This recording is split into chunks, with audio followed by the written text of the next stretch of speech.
First, above all other things, kingdom-mindedness means to recognize that there's a king. And that I'm not the king. And to embrace his rule and authority in every aspect of your life. Refusing to think or believe or act as if life is really about me. That his kingdom is much bigger than my little church or our little churches together, that it's worldwide and that it's growing. It's a broad, worldwide, across boundaries, across nations, across cultures. Something that is bigger than ourselves, so that we're not only involved in being blessed by God, but being a blessing for God in our communities.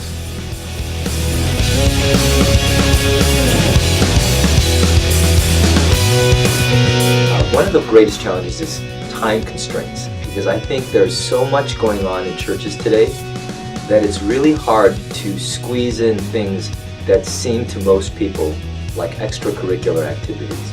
The culture is so focused on the individual, and people are so caught up in their own lives, and they're just so busy. And I don't think, from their perspective, they have time to do a lot of different things or connect with a lot of different people. I think the biggest obstacle is really myself and how often I can live for me and just be very selfish and trying to build my own kingdom rather than the kingdom of God.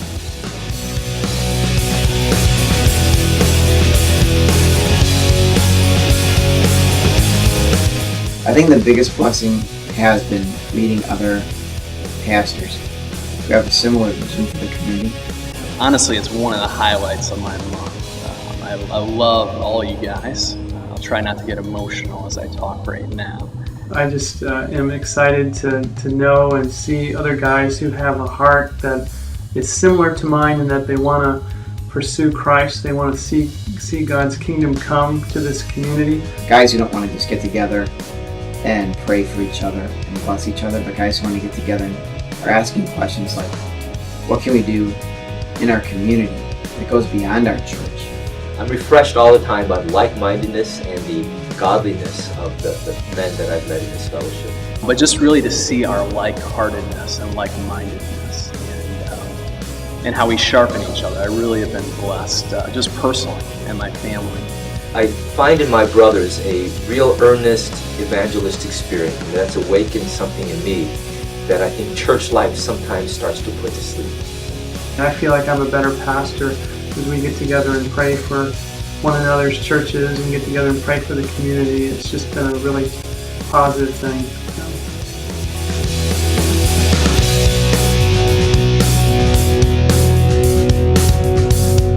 We're doing this to acknowledge and to celebrate and to even experience the reality of our unity in Christ.